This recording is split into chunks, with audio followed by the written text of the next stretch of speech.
Salud amigos, tripulantes de nuestra querida, contaminada y única nave espacial. La misma que, desde la última vez que nos vimos por estos medios, ha dado otra vuelta sobre su eje imaginario y, por supuesto, sigue generando acontecimientos en pleno desarrollo que en el Medio Oriente, para variar, están tan fluidos como en nuestra América.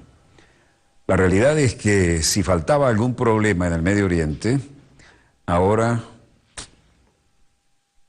Jordania, Siria, entran en una etapa diferente. Definitivamente, mi opinión, que tantas veces me han oído emitir aquí, es que hay un plan maestro para cambiarle el mapa geopolítico al Medio Oriente y hace tiempo que lo venían intentando. Ahora lo tienen en pleno desarrollo. Los países que tenían una extraordinaria situación económica, cultural, servicios públicos gratis, medicina, educación, cirugía, lo que fuera. Puedo citar ejemplos. Gaddafi. Con Gaddafi, Libia funcionaba como un reloj suizo. Irak, con Saddam Hussein, funcionaba magníficamente. Lo digo por experiencia, porque estuve allí en esas épocas. Y no solo eso, sino que en Irak, chiitas al sur, sunitas al centro, kurdos al norte, y vivían en santa paz. Y los kurdos no solo vivían en santa paz, sino que tenían derecho a usar su propio idioma, tenían su propio parlamento, tenían su propio sistema de educación y tenían sus propios medios de comunicación. Nadie estaba en contra de Saddam Hussein. Todo esto es una maquiavélica transformación. Muchos países quisieran tener el nivel que tenían, por ejemplo, cualquier ciudadano de la Libia de Gaddafi. Y yo lo vi, estando en el Palacio del Rey Idris, cenando con coronel Gaddafi. Venir delegados de cualquier tribu, estaba dispersa en tribus, país de desierto. Venían y hablaban con él como un padre. Tenemos este problema, nos pasó esto, y nadie se iba sin la solución. Que nos resulta extraño, sí, pero era su cultura y era su fe. La mezquita del Rey Idris, en la que estuve, uno sentía aquel fervor religioso y aquel amor al líder. Y con Saddam Hussein, que era bastante más liberal todavía, había novedad. Bueno, hasta ahora el hueso duro de roer ha sido Irán, pero todos los demás lo han cambiado. ¿Cuál es el eje geopolítico? Bueno, Estados Unidos e Israel, pero además con la OTAN atrás. Esto ya es un lugar común maquiavélico, ¿no? Pero veamos los acontecimientos en pleno desarrollo y cómo de aquellos polvos ahora tenemos estos barros, aunque en el desierto no corre. Hablando de desierto, esta es la zona que mencionaba y esta es la situación actual.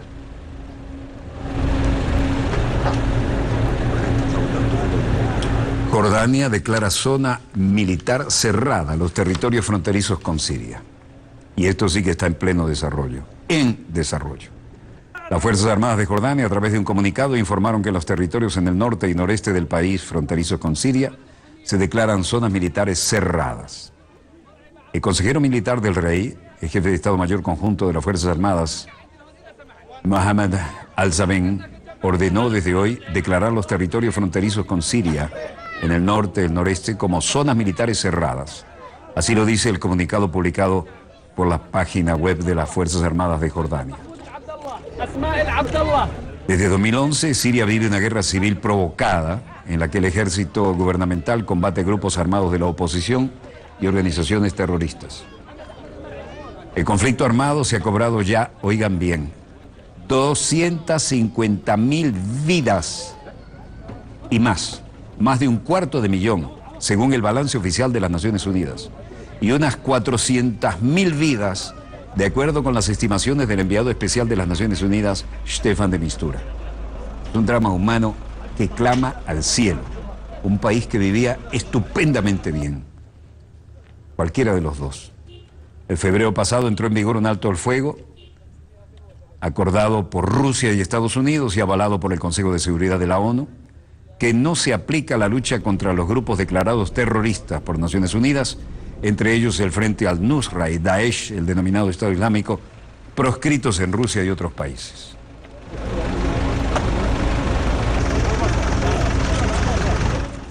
La ayuda humanitaria, por un lado, no da abasto y el traslado de los refugiados, por el otro, tampoco. Los investigadores de la ONU llaman a las potencias a presionar para una solución política en Siria. Y el presidente de la Comisión Independiente de Investigación sobre Siria, Paulo Piñeiro, ha denunciado que el gobierno sirio está llevando a cabo bombardeos aéreos diarios, mientras que los grupos insurgentes, incluido el Estado Islámico, también están perpetrando ataques indiscriminados. Necesitamos que todos los países insistan una y otra vez y que los países influyentes y el Consejo de Seguridad de la ONU apoyen incondicionalmente el proceso político, ha sostenido Piñeiro ante el Consejo de Derechos Humanos de las Naciones Unidas. ¿Dónde? En Ginebra, en el aire acondicionado. Y hablando de Ginebra,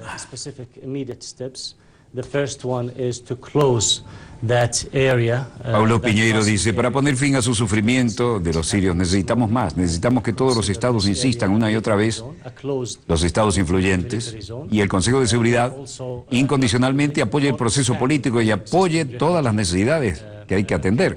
Eso facilita hacer cumplir el diálogo entre las partes en conflicto, que no se comprometen en nada a menos que haya una paz duradera.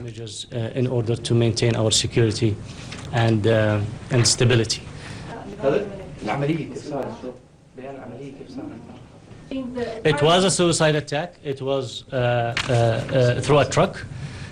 Habla de los ataques suicidas que hubo últimamente y las consecuencias que han tenido. Y por supuesto, necesitamos que todos los países insistan una y otra vez, los países influyentes y el Consejo de Seguridad de la ONU, para que apoyen, lo dijo una y otra vez, el proceso político. Esto tiene que ver con la agenda que ya ha sido sometida al Consejo de Derechos Humanos de las Naciones Unidas en Ginebra. The attacker actually used the humanitarian small opening that is used in order to send humanitarian aid to the group of people on the other side of the border. So he used... Le pido a la comunidad internacional impulsar este tema y este informe en el Consejo de Seguridad porque lo que pasó con los yazidis como es un genocidio. Es importante pedir a la comunidad internacional que nos ayude a liberar más de 3.200 niñas que aún están secuestradas bajo el control del ISIS. Tenemos que ayudar a esas niñas escapadas. Tenemos cerca de 2.700 mujeres y niños que quieren escapar del ISIS. ¿Qué pasó con los yazidis y los cristianos y Shabak, la minoría iraquí? Es con el pueblo iraquí. Algunos de estos aldeanos sunitas árabes son personas iraquíes que ayudaron al ISIS, al Estado Islámico, para atacar a los yazidis y a los cristianos. Este es un problema ahora. ¿Cómo podemos hacer para que después de tanto drama y tanto odio puedan vivir una vez más y juntos? المخيمات القائمة حاليا. معلش تتحملونا بهاي الأيام كثير من اجتماع لاجتماع. يعطيكم العافية. Por lo demás, el vocero de los derechos humanos, Rabina Ranzani, hablaba en la oficina del Alto Comisionado para los Derechos en Ginebra. Y ahí se hacían eco, como ven, con una amplia representación de todo el drama que está recorriendo el Oriente Medio. La Guardia Revolucionaria iraní prevé una rebelión en Bahrein por el castigo a un clérigo chiita también. That influential states and this Security Council unconditionally support the political process.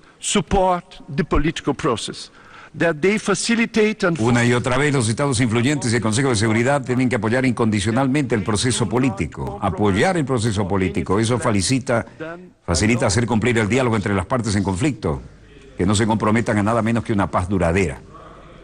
Luego el miembro yazidi del Parlamento iraquí, Dian Dahil, hablaba a la comunidad internacional.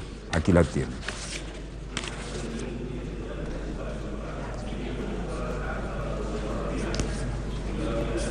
I ask the international community to push. Le pido a la comunidad internacional para que impulse este tema, este informe, empuje en el Consejo de Seguridad la necesidad de aceptar este informe para llevarlo a la Corte Penal Internacional, para reconocer lo que le pasó a esos yazidis, que es un genocidio. Tienen que reconocerlo como un genocidio y eso es muy importante. Pedirle a la comunidad internacional que nos ayude a liberar más de 3.200 niñas que aún están secuestradas bajo control del Estado Islámico. Tenemos que ayudar a esas niñas escapadas, secuestradas también. Tenemos cerca de 2.700 mujeres y los niños también deben escapar del ISIS. El miembro yazidi del Parlamento de Irak agregaba: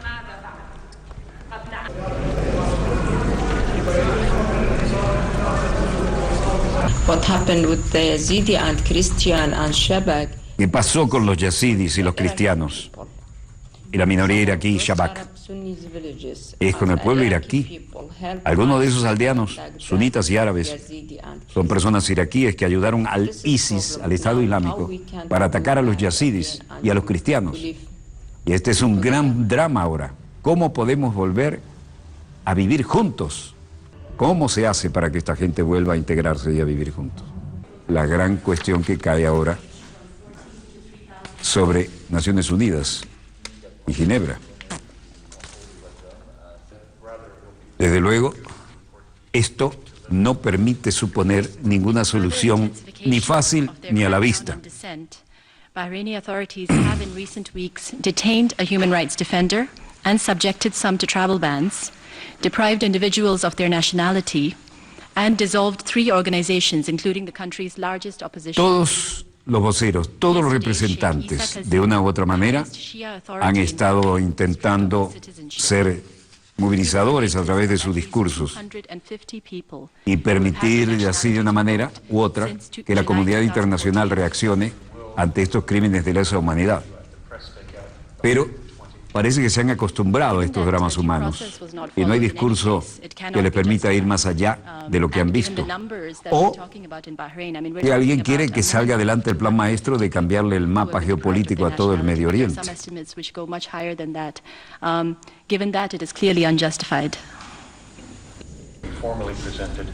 Mientras tanto, el presidente de China, Xi Jinping, llegaba a la antigua ciudad de Bujará, en el centro-sur de Uzbekistán, para comenzar su visita de Estado al país de Asia Central. Pero aquí las jugadas eran otras. Cada etnia mandaba un representante, cada quien hacía su argumentación.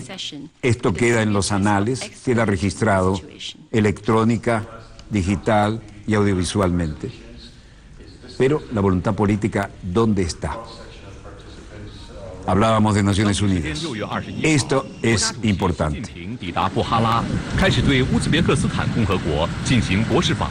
El presidente de China, Xi Jinping, llegó este martes a la antigua ciudad de Bujará, en el centro-sur de Uzbekistán, para comenzar su visita de Estado al país de Asia Central.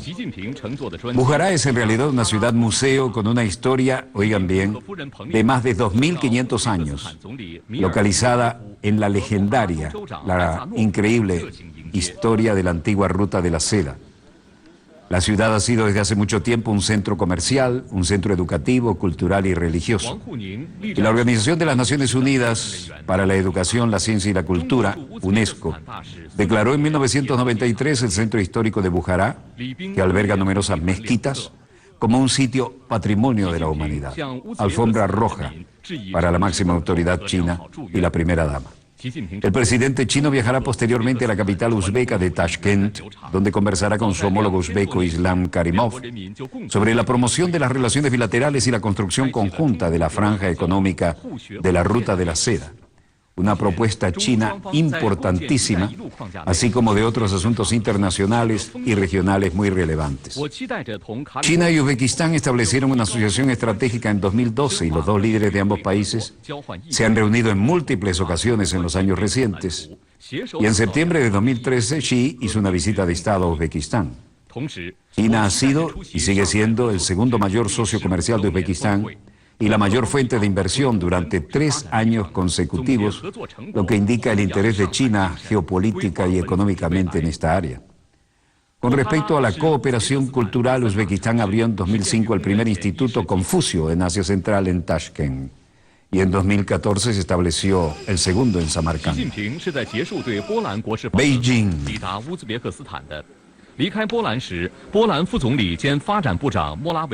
Shubo, tercer coronel, director del Centro de Cooperaciones de Seguridad Internacional del Ministerio de Defensa Nacional. China nunca impide cualquier libertad de navegación. Hablan del Mar del Sur de la China. En teoría, este término de libertad de navegación está consagrado en la Convención, que es el derecho marítimo internacional fundamental. La ironía es que la gente simplemente pretende no ser capaces de entender lo que el texto y la política exterior está diciendo. ¿Y eso por qué? Porque la gente tiene diferentes intereses nacionales. Así como producto de 9 años de negociación y debido a los diferentes intereses nacionales, nos llevan a esto. Por lo tanto, hay tantas lagunas y tanta China como Estados Unidos citan el mismo artículo para justificar su propia posición sobre el Mar del Sur de la China y sin un acuerdo concreto. Para China, la libertad de navegación es, por supuesto, un hecho, y siempre sostienen que China nunca ha impedido cualquier libertad de navegación. Pero no estamos de acuerdo con algunas afirmaciones de que la libertad de navegación se utiliza para toda clase de aguas allí. Hay intereses de China y China todavía no apoyaría el reconocimiento estadounidense diario en la zona económica en el mar de China, porque es esencial y porque tenemos soberanía. De manera que hay que tener en cuenta esto.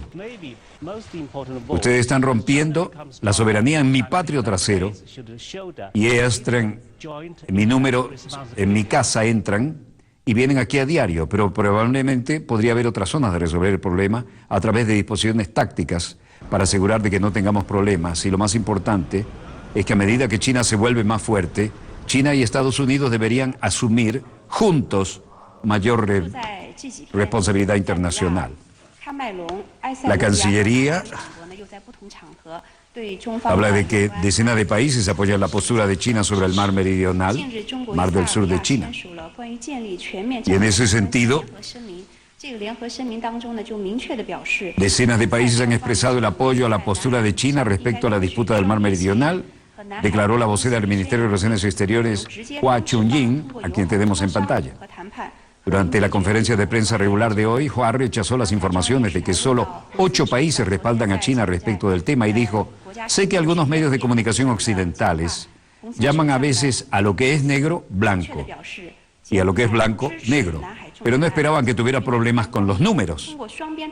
Cada vez más países están mostrando a China su apoyo después de comprender mejor el tema y la naturaleza del arbitraje, dijo Hua, quien señaló que Zambia, Camerún, Etiopía y Malawi se han unido recientemente a esta enorme lista que apoya el derecho de China a la soberanía sobre el Mar del Sur de la China.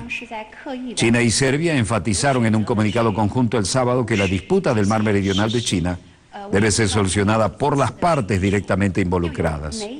¿Cómo? Mediante consultas y negociaciones amigables, dijo Hua.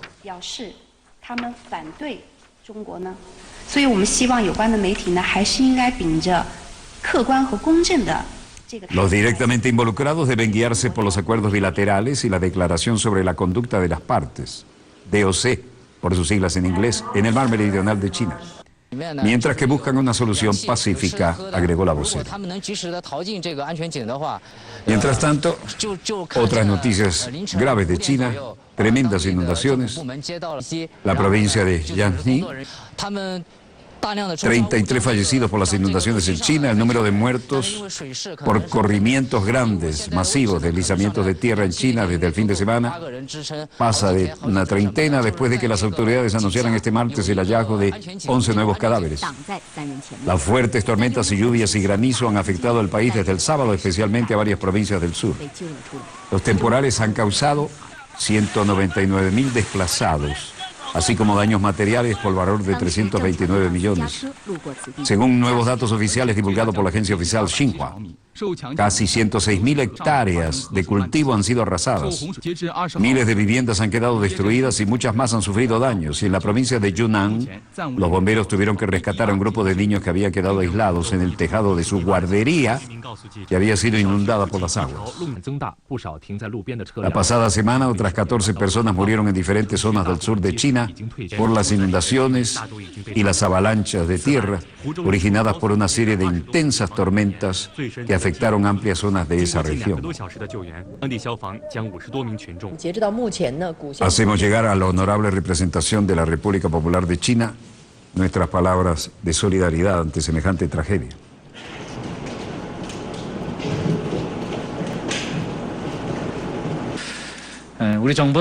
Mientras tanto, en Seúl, Corea del Sur, el vocero de la Cancillería, Ho Chung-hoek, decía: nuestro gobierno está siguiendo muy de cerca los signos relacionados con las posibilidades de lanzamiento de un misil adicional por Corea del Norte, y esto está en consideración. Si el norte lanza misiles de nuevo, estará ignorando la advertencia repetida de la comunidad internacional, así como violando repetidamente las resoluciones del Consejo de Seguridad de las Naciones Unidas. 정부로서는 우방국들과 함께 유엔 등의 조치를 취할 예정입니다.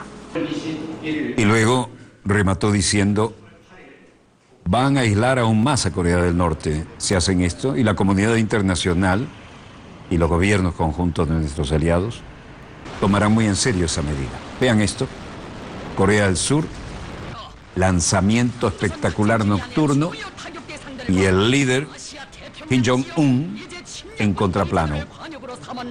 전략권의 모든 핵 파격력 반정을 위한 기동을 비합한 탄도로켓 반.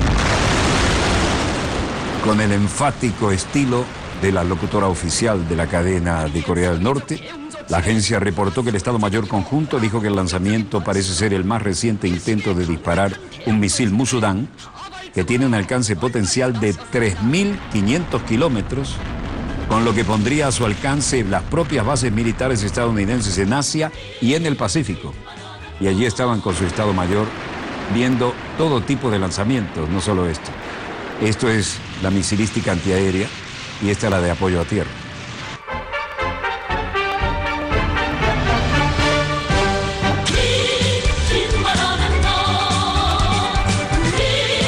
Al mejor estilo disuasivo de Corea del Norte, como si estuviéramos en la época de Kim Il-sung, su abuelo, la demostración es potente.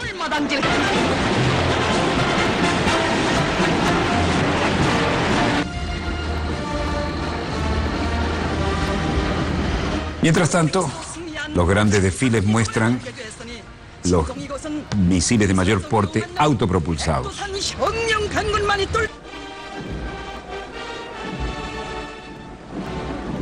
En abril, Corea del Norte hizo lanzamientos de misiles Musudan. Las fuentes occidentales dicen que muchos explotaron en el aire o chocaron, pero Corea del Norte ha hecho caso omiso de eso. Mientras tanto, Japón dice está preparado para derribar los misiles, pero lo que nos importa aquí es el Santo Padre está dispuesto a viajar a Armenia como augurio de paz y reconciliación, y esto es un encuentro histórico. Y esto supone que Armenia, que fue la primera nación cristiana donde el cristianismo fue proclamada en la región del Estado en el año 301 después de Cristo, durante el reinado de Tirídates III, quien antes de su convención había mantenido cautivo a San Gregorio. Además, hubo liberación de palomas. La liberación de las palomas es uno de los momentos más importantes de la visita papal. 2 palomas. Porque expresa el deseo de paz para un país que tal vez tenga esa necesidad. Dijo hoy en una conferencia de prensa el vocero del Vaticano, el padre Federico Lombardi. Y el gesto simbólico, por cierto, será una corta distancia en la frontera con Turquía, este confín que el Papa le hubiera gustado atravesar, pero que permanece formalmente cerrado como consecuencia de la guerra de Nagorno-Karabaj, el enclave armenio de Azerbaiyán, donde Ereván defiende la autoproclamada independencia, mientras que Bakú niega en nombre de la integridad territorial azerí. Se trata de una de las muchas tensiones en la región soviética del Cáucaso, un viaje que Francisco, el Papa cristiano católico, fue incapaz de completar en un solo tramo, pues lo ha vivido en 2 etapas, ahora Armenia y a finales de septiembre Georgia y Azerbaiyán. Oficialmente, sin embargo, esto es un encuentro importantísimo entre 2 formas de encarar el cristianismo, pero hermanos en la misma fe. Sin duda, dijimos que esperábamos mucho del primer Papa latinoamericano, y vaya que está sacudiendo las viejas agendas de los otros pontífices, ¿no? Bueno, ¿qué tenemos en los monitores de los satélites? Bueno, Turquía, más de lo mismo, y China, lo que están mostrando ahora el vocero de la Cancillería, ya les dimos toda la información al respecto, así que hacemos un corte y volvemos con más acontecimientos en pleno desarrollo. No se vayan, ya volvemos.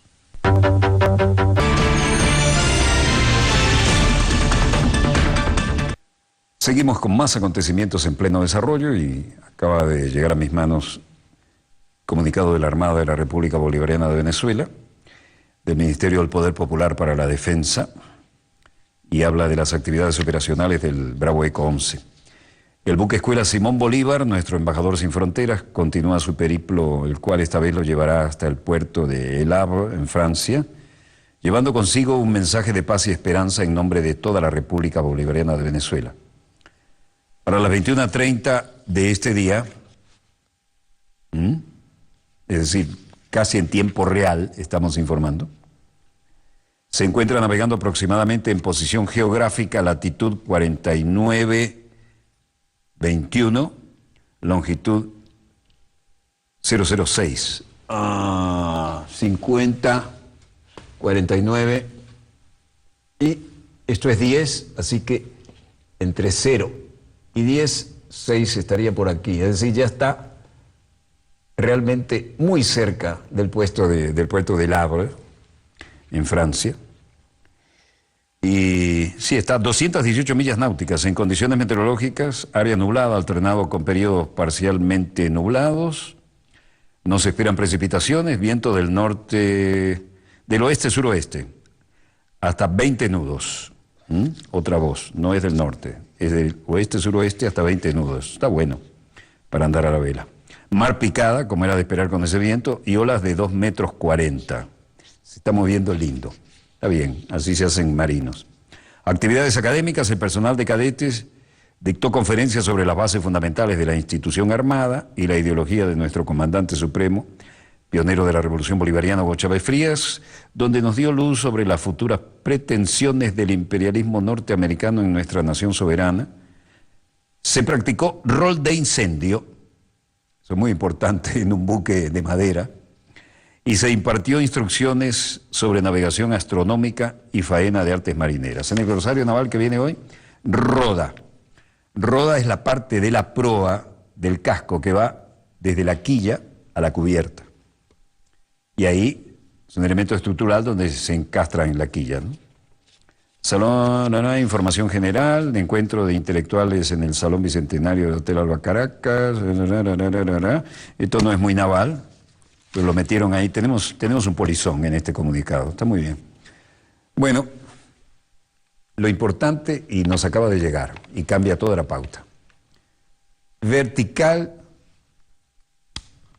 fundamental, clarificadora, la posición de nuestra joven ministra de Relaciones Exteriores ante la Organización de Estados Americanos, al margen de cualquier barbaridad de Onagro y cualquier otro, ¿no? Veamos los acontecimientos en pleno desarrollo, porque esto acaba de llegar y no tiene desperdicio alguno, acaba de llegar a dossier, esto ya fue transmitido, ¿no? Así que en el mismo ámbito donde hemos oído muchas cosas al Onagro, ahora tenemos operando nuevo secretario general Noel, y le da la palabra a la joven ministra de Relaciones Exteriores de la República Bolivariana de Venezuela, la que hizo una puntualización perfecta de la posición de nuestro país. De Venezuela. Tiene usted la palabra, señora canciller.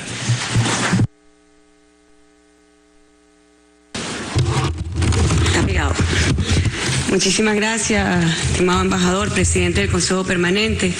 Un saludo muy especial al expresidente de España, José Luis Rodríguez Zapatero.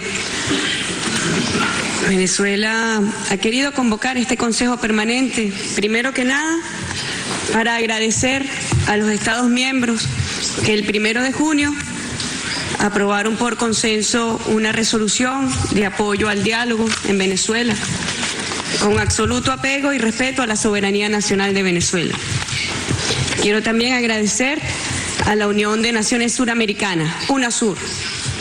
Nosotros como país suramericano formamos parte de la familia suramericana y en ese sentido el gobierno del presidente Nicolás Maduro ha pedido el acompañamiento de la UNASUR y de los expresidentes Rodríguez Zapatero, Leonel Fernández y Martín Torrijos, a quienes también damos nuestro agradecimiento. Especialmente también yo quiero agradecer al gobierno de la República Dominicana porque ha permitido que sea en su tierra que se lleven a cabo algunas de las reuniones que ya se han iniciado, como bien informó el presidente Zapatero. Nosotros nos preguntamos y queríamos aclarar muchas cosas acá. ¿Por qué el gobierno del presidente Maduro decidió promover un diálogo con la oposición venezolana? Y hay un hecho legislativo reciente, y fue la llamada ley de autoperdón o ley de amnistía, donde expresamente, y voy a leer textual, artículo 2 de esa ley, se otorga la más amplia amnistía de los hechos considerados delitos, faltas o infracciones mencionados en la presente ley, cometidos o que puedan haberse cometido desde el 1 de enero de 1999 hasta la entrada en vigencia de esta ley, delitos futuros incluso contemplaba. Cosa extraña en la figura de las amnistías, que se amnistíen delitos futuros. Pero ¿por qué hago esta precisión cronológica? Porque nos lleva a la preocupación del gobierno legítimo y constitucional de Venezuela, que es encauzar pacíficamente las expresiones y el accionar político de la oposición venezolana. En el artículo 4 de esa misma ley dice: se concede la amnistía, bla, bla, bla, bla, bla, bla, bla, estime hayan estado dirigidos a cambiar el orden institucional o el gobierno establecido. Esto es distinto a pensar diferente. Aquí expresamente se confiesa que se ha cometido una serie de delitos desde el 1 de enero de 1999 hasta la fecha futura, llamando a insurrecciones futuras, para cambiar un gobierno, derrocar un gobierno. Y por eso el presidente Maduro decidió promover nuevamente, no es la primera vez, aquí debe saberse, luego del golpe de Estado contra el presidente Chávez en abril de 2002, al día siguiente que el pueblo y la Fuerza Armada reconstituyeron el orden constitucional en Venezuela, el presidente Chávez llegó con un Cristo y llamó al diálogo a la oposición venezolana. No es la primera vez. Ya en el año 2014 también, cuando se desarrolla el plan llamado La Salida del gobierno constitucional y legítimo del presidente Maduro, el presidente Maduro, frente a los hechos de violencia extrema que sometieron al terror, a la angustia y al sufrimiento al pueblo de Venezuela, llamó a una mesa de diálogo, los diálogos de paz. Y establecimos diálogos con todos los sectores nacionales en Venezuela, sociales, estudiantiles, trabajadores, empresariales, todos los sectores existentes en el país. En el caso específico se ha pedido el acompañamiento de la UNASUR, porque somos un país suramericano, fundadores de UNASUR, porque creemos fervientemente en nuestros mecanismos de unión y de integración. Y lo hemos promovido justamente para encauzar de forma pacífica las expresiones de insubordinación y derrocamiento de la oposición venezolana. Y habiendo tenido un triunfo el 6 de diciembre de 2 de los 20 procesos electorales en Venezuela, se envalentona y pretende desde el Parlamento, como así lo dijo su presidente el 5 de enero de este año, derrocar al gobierno de Venezuela. La Constitución venezolana establece la división de poderes en un régimen presidencialista y establece que las funciones del Parlamento es promover leyes, aprobar leyes. No dice en ninguna parte que una función constitucional es derrocar al gobierno legítimo y constitucional de Venezuela. Vemos con preocupación que hay una tendencia peligrosa en esta organización. El día 5 de mayo estuve yo presente en este Consejo Permanente y hablábamos que desde su génesis la Organización de Estados Americanos tiene en su naturaleza dos fuerzas que se confrontan: el Estado de Derecho hemisférico y las pretensiones imperiales del país hegemón de esta región y su área de influencia. Y esa contradicción en su naturaleza jurídica, conceptual y espiritual está presente hoy también en este Consejo Permanente. Hace apenas una semana estábamos en República Dominicana hablando cuyo tema central era el fortalecimiento institucional para el desarrollo sostenible. Pero en fin, el fortalecimiento institucional de la Organización de los Estados Americanos. Y nosotros vemos con preocupación, yo esperé para hablar de última, quería desde un principio haber agradecido al presidente Zapatero, haberles agradecido a los países que apoyaron y apoyan esta gestión de diálogo. Pero he escuchado con preocupación quienes dicen, ha transcurrido mucho tiempo y ustedes no están haciendo un buen trabajo.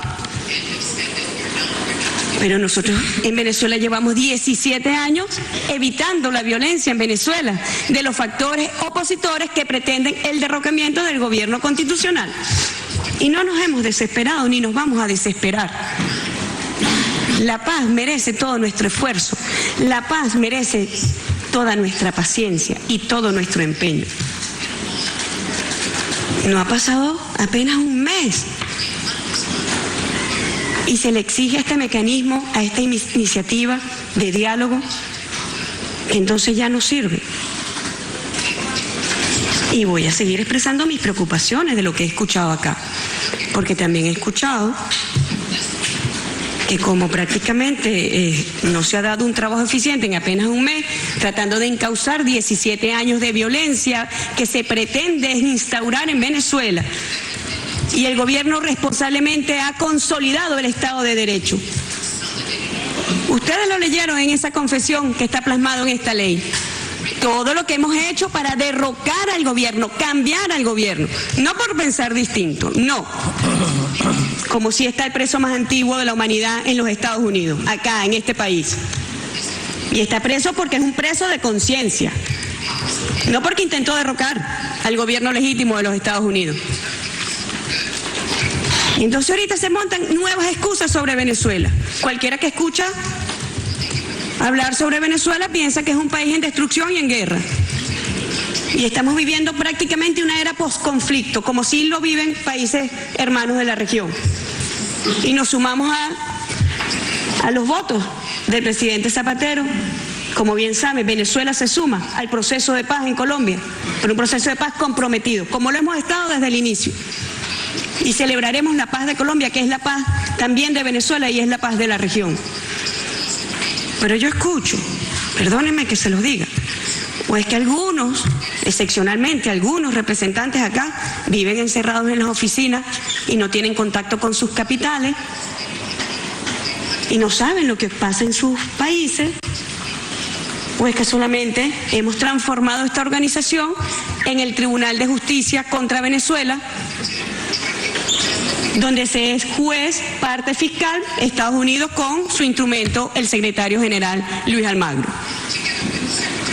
Quiero dedicar 30 segundos de mi intervención en honor a los maestros masacrados en el estado de Oaxaca, en México. Nuestras condolencias a sus familiares, a sus amigos, a sus autoridades.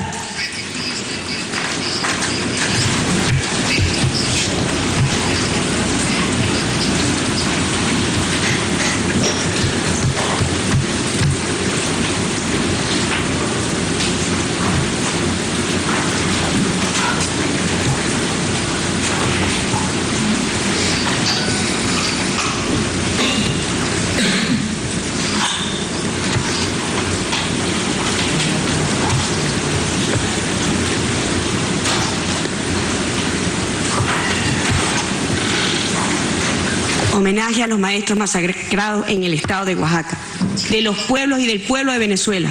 Un sentido homenaje, porque sabemos la represión que han sufrido y la bárbara masacre que allí se ha cometido. He escuchado al vicecanciller de Paraguay y realmente, mire, me he contenido durante mucho tiempo, pero tengo que responder. ¿Cómo pueden hablar de democracia un gobierno que llegó producto de un golpe de Estado? ¿Quién puede hablar de democracia cuando sus autoridades fueron funcionarios de la dictadura de Stroessner? ¿Con qué moral le hablan a Venezuela? Ya basta de doble estándar, ya basta de doble moral para referirse a Venezuela. Venezuela no está siendo juzgada por esta organización. Al igual que yo imagino que el representante de los Estados Unidos está hablando en nombre propio, porque no refleja el sentido y el espíritu de la reunión que en privado sostuve con el secretario John Kerry, donde reafirmó el principio de respeto a la igualdad soberana de los estados. Y se lo digo acá y se lo voy a decir siempre. El pueblo de Venezuela no obedece órdenes de los Estados Unidos ni se somete a los designios de los Estados Unidos. Y por eso lo llevan a este tribunal. Yo entendía que esta organización era una organización para la cooperación entre los estados, para la solidaridad entre los estados, como así lo entiende la gran mayoría de esta organización, que ha venido dando pasos importantes de madurez en la reconstrucción del oprobioso expediente intervencionista y golpista de la OEA. Yo imagino que usted habla por sí mismo. Y cuando pretende darme órdenes, por favor, liberen ustedes a los presos de conciencia que tienen en este país, que da vergüenza. Eliminen la pena capital, la pena de muerte. ¿Cómo se les ocurre hablar de derechos humanos? ¿Con qué moral? Cuando ni siquiera han suscrito los convenios fundamentales en materia de derechos humanos de esta región ni del mundo. Cuando ni siquiera se respetan los derechos de los niños. ¿Con qué moral nos vienen a hablar de derechos humanos a nosotros? De una democracia que ni siquiera tiene la posibilidad de que su pueblo vote directamente y elige a sus mandatarios directamente. Si usted tiene que hacer algún reclamo sobre los mecanismos de participación política constitucionales que existen en Venezuela, sobre el referendo revocatorio, reclámele a sus aliados en Venezuela que no lo hicieron el 11 de enero y por tanto no es posible cumplir el cronograma legal para que se lleve a cabo ese mecanismo este año. Reclámele a sus aliados, no le reclame al gobierno de Venezuela ni al poder electoral venezolano, que somos autónomos, independientes y soberanos, y estamos llamados además con responsabilidad a hacer respetar el Estado de Derecho en Venezuela. No puede venir ni pretender ningún gobierno extranjero a exigirle a Venezuela que vulnere su Estado de Derecho. Eso es inadmisible. Y con esta misma fuerza nosotros defendemos el Estado de Derecho multilateral, porque es lo único que tenemos los países que no nos alineamos al país y al área de influencia del país hegemón de esta región.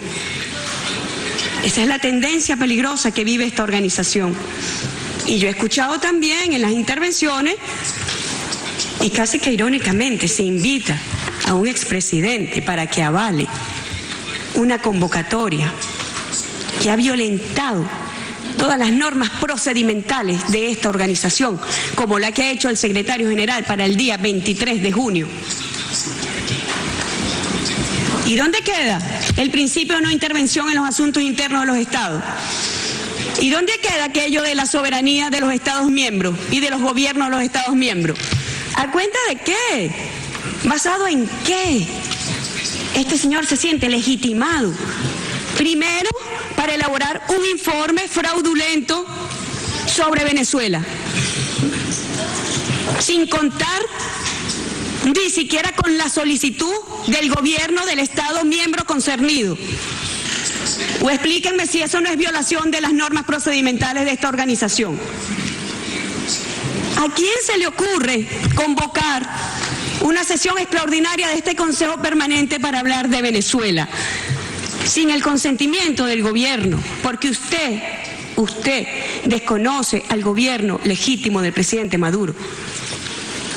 Le traje la foto. Este es el presidente de Venezuela, constitucional y legítimo, para el cual usted trabaja. Usted trabaja para los gobiernos de los Estados miembros. Pero usted se ha afanado, como demostramos en la Asamblea General en República Dominicana, usted se ha abocado a trabajar para la oposición venezolana. Está violentando todas las normas. ¿Qué sentido tiene una organización que gobierna más para las cámaras y menos para el respeto de sus normas de funcionamiento? En esa organización, yo quiero llamar a la reflexión de los países y agradecemos las preocupaciones verdaderamente sinceras que hay sobre Venezuela y rechazamos con la misma fuerza y con el mismo ímpetu las pretensiones intervencionistas sobre Venezuela. Venezuela no es más ni menos que ninguno de los países que están aquí representados hoy. Venezuela no está sujeta a ningún tipo de supervisión, monitoreo, y todos se dan con el derecho alguno de venir a hablar de lo que se debe hacer y lo que no se debe hacer y a pedirle y hacerle solicitudes al presidente Zapatero que no le corresponden a él, le corresponden al gobierno de Venezuela. Razón por la cual el gobierno decidió invitar al presidente Zapatero. He escuchado sobre un grupo de amigos, lo de mire, dejen que este proceso de diálogo, si ustedes de verdad tienen interés sincero en él, dejen que prospere, dejen que avance, dejen que los expresidentes y la UNASUR hagan su trabajo. ¿Ustedes saben por qué un sector radical de la derecha venezolana no se ha sentado a dialogar? Porque el secretario general de esta organización les ha ofrecido que el día 23 democrática de Venezuela, que no hace falta ningún diálogo, obstaculiza el diálogo en Venezuela. Esa es la verdad. Y es completamente incongruente la convocatoria, y por lo cual nosotros ayer formalmente solicitamos al presidente del Consejo Permanente se declare la inadmisibilidad de esa convocatoria, violatoria de todas las normas procedimentales. Basta ya de sabotear el diálogo. Dejen que los presidentes hagan su trabajo. Dejen que UNASUR haga su trabajo. Y dejen de apoyar desde la Secretaría General de esta organización, con apoyo de algunos países excepcionales, repito, excepcionales, que apoyan a los factores violentos que pretenden persistentemente derrocar el gobierno del presidente Nicolás Maduro. Eso sería una acción responsable de esta organización. Creo que República Dominicana nos dejó lecciones históricas. La primera lección histórica, la resolución que por unanimidad nosotros apoyamos en desagravio al pueblo de República Dominicana por la invasión de los Estados Unidos en 1965 con apoyo de esta organización. Fue una expresión de madurez. Los países hemos madurado, hemos evolucionado en la defensa de nuestra soberanía, de nuestra independencia, en la defensa de los principios que inspiran esta organización. Y la segunda tuvo que ver con la moción de censura implícita que se llevó el secretario general, donde se le pide, se le manifiesta nuestra preocupación por la constante violación de las normas en el ejercicio de su actuación. E implícitamente se le dice respete las normas de la organización, porque vamos a un proceso de fortalecimiento institucional. Eso es lo único que está diciendo Venezuela. Nosotros con OEA o sin OEA vamos a defender a nuestro país, pero también estamos haciendo una defensa de la institucionalidad de la Organización de los Estados Americanos, porque creemos que es la única forma de garantizar la paz y la estabilidad en la región, en la medida que las organizaciones de cooperación, de solidaridad, de integración, de unidad puedan permanecer en el cauce de la legalidad y del respeto al Estado de Derecho multilateral e internacional. Avalar lo contrario sentaría un precedente terrible en esta organización, y así quiero ratificárselo al presidente del Consejo Permanente. Estaríamos sentando un precedente terrible cuando aquí cualquier país miembro se sienta en la atribución sin el consentimiento del Estado miembro concernido, se sienta con la atribución, la fuerza y la potestad de estar promoviendo reuniones y de estar promoviendo informes fraudulentos. Basta ya de gobernar para las cámaras y empecemos a gobernar realmente para nuestra región y para nuestros pueblos. Yo me despido como Mahatma Gandhi. No hay un camino para la paz. La paz es el camino, y ese es el compromiso que tiene el gobierno del presidente Nicolás Maduro, que durante 17 años, al igual que el comandante Chávez, hemos resistido la arremetida que pretende imponer en Venezuela un escenario de violencia. Estamos comprometidos con esa paz. Es el único camino, la paz. Muchísimas gracias.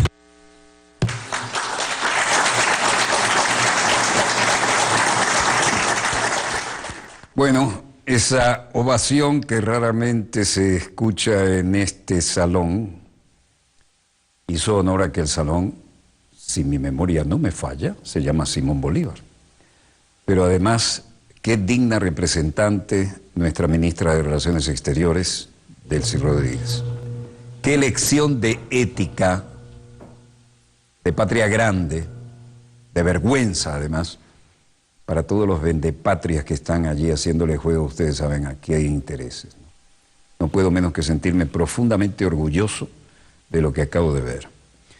Y creo que interpreto en esto el sentimiento de muchísima gente. Hacía mucho tiempo que en esa almidonada institución, que a veces hay que moverle las telas de araña, no se oía un discurso de este tipo. Estamos orgullosísimos de nuestra ministra de Relaciones Exteriores. En lo personal, como productor de este programa, hice ponerla completa porque avalamos y agradecemos ese contundente, elegante discurso en forma y en fondo. Volveremos mañana, Dios mediante, cuando nuestra querida, contaminada y única nave espacial haya dado otra vuelta sobre su eje imaginario y estemos aquí para contarles la pequeña gran historia de las próximas 24 horas. Siempre Dios mediante. Este es Dossier, el programa decano de la información internacional vía satélite en todo el hemisferio occidental y se origina aquí, en el estudio 3 de Venezolana de Televisión, el canal decano de la televisión venezolana. Les habló Walter Martínez, su productor y conductor. Donde quiera que se encuentren, muchas gracias por permitirnos estar allí con ustedes. Disponga usted de las cámaras, señor director.